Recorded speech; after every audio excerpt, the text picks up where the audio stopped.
Hello everyone, my name is Eki Uwa. I'm an attorney here with the Uwa Law Group, and today I'm giving a webinar on asylum issues. Asylum pretty much is seeking refuge within the United States, based on a fear of persecution, based on your race, religion, nationality, or political opinion in your former country. So in today's news cycle, certain countries such as Libya, Yemen, the Ivory Coast are examples of countries that a person might seek refuge from based on their political opinion, either in support of the current regime or in opposition to the current regime. So a person might seek refuge within the United States, and by filing certain paperwork, you might be able to stay here in this country. So I'm gonna post up some things, some notes on asylum, and I'll discuss them right after. And hopefully it becomes a helpful tool for some people who are seeking asylum here within the United States.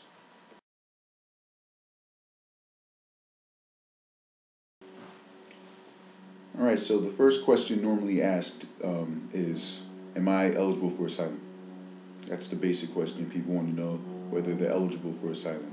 Basically, you need to apply for asylum either when you're arriving, at a port of entry for the United States, or within 1 year of being within the United States. So it's 1 year of your last arrival. So maybe you traveled back and forth a couple times, but this is your arrival, your final arrival in the United States. So within that 1 year, you must apply for asylum. A port of entry, going back to that, would be any airport, seaport, or any border crossing. If you're already within the United States, you would file an I-589 application for asylum and for withholding of removal. This is appropriate even if you're illegal alien here. So you could either be in legal status or illegal status, but you're still eligible for asylum. The 1 year limit on asylum, this can be worked around if you can show extraordinary circumstances that have changed within your country. So you might have been here in the United States for 3-4 years, and in that 4th year, something occurred in your country that changed the way either the political system was run, that changed the way you would be perceived over there. So one key thing might be something like, going back to the Libya, Ivory Coast, Yemen situation. They might have had stable governments for a while, but in that time that upheaval occurred, people started protesting, or even if you were against the dictator at first, then you feared persecution from that dictator. But now it's even more of a fear. It's a time that you can apply for asylum because you can show from news stories, the news cycle, and other evidences that circumstances have changed in that country, and you fear persecution.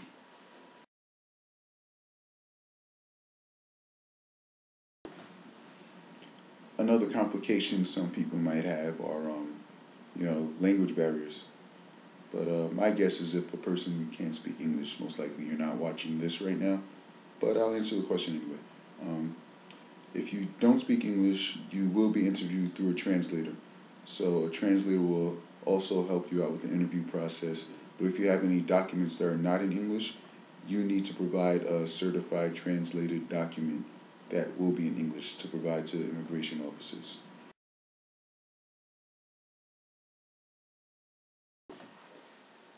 Okay, so the question here is whether you can still apply for asylum if you're within the United States illegally. And the answer is yes, you may still apply for asylum whether you're here on a legal status or illegally. The main thing is that you have to still fulfill the requirements, the 1 year or filing within 1 year requirement, or showing some extraordinary circumstances that changed within your country if it's past that 1 year. So you can apply. If the only thing is you cannot apply if you're under removal. If you're under removal already, you can apply for withholding. That's a withholding of your removal. The difference between a withholding of your removal and asylum is that with withholding, you cannot leave the country. Once you leave the country, you will not be readmitted back. Whereas as asylum, you can file for permanent residency. You can, sooner or later become a citizen, so you will be able to leave the country and come back. So that's the thing with filing illegally or filing if you're under removal.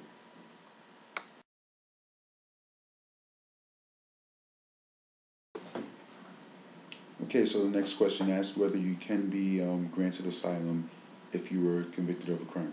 And the answer is yes, you can still be granted asylum. However, you may be barred from asylum depending on the crime. Mostly, violent felonies, different things like that, or fraud, or any serious crime will most likely bar you from being granted asylum.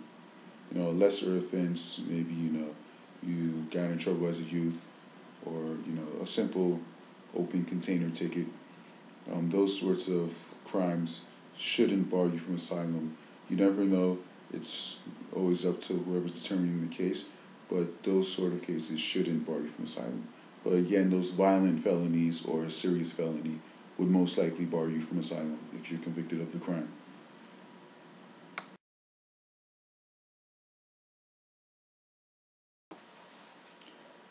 Okay, so generally, spouses and children may be listed on your I-589 form when you're applying for asylum, and you can ask to have your spouse and any children under 21 who are unmarried to be included with your asylum decision.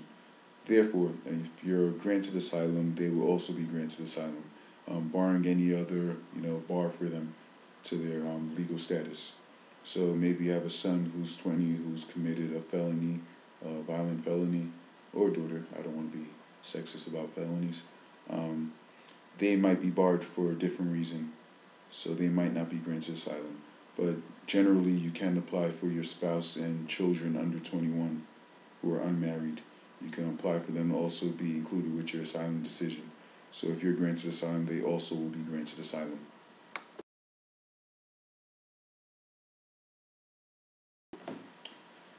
Okay, so if an asylee wishes to travel outside the United States or needs to travel outside the United States, they would need permission before they actually depart for re-entry into the United States. These are called pretty much refugee travel documents. So, if you're planning or you need to travel after you've been granted asylum, you need to get permission beforehand. Otherwise, you might be barred from returning to the United States.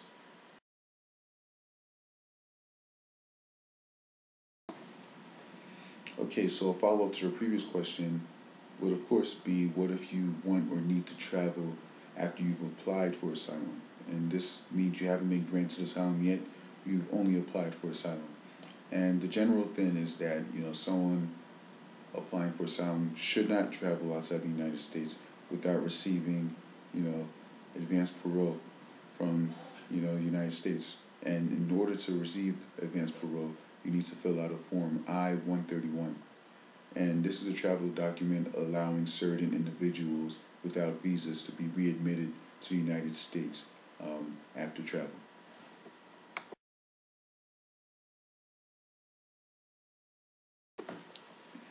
All right, so now it's the million-dollar question. How long does this process take? The process could range anywhere from 60 days to 180 days, depending on your location, where your asylum interview was conducted, and whether your case was referred to the immigration court. Basically, for 21 days after you filed asylum, you're going to receive something stating where your interview is going to be located. Approximately 45 days after you initially filed, you're going to have your interview. And within 60 days of the filing date, you should receive a decision on that interview, unless your case was referred to the immigration court. If your case is referred to the immigration court, it might take 180 days from your initial filing date. So it might take up to half a year. That is pretty much the time frame on any asylum cases. Okay, I want to thank everyone for listening in to this webinar.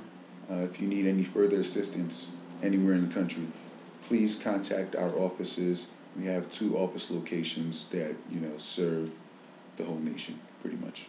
Immigration is a federal area of law, so we're able to handle cases in any state, city, or part of this country. So we have 2 office locations if you need to walk in for a consultation.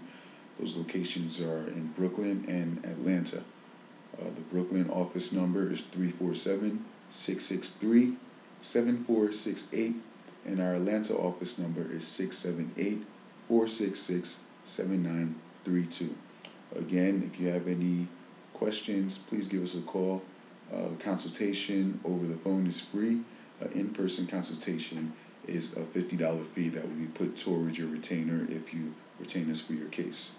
So again, thank you for listening in, and we hope we can help you with any immigration issues you might have. Thank you.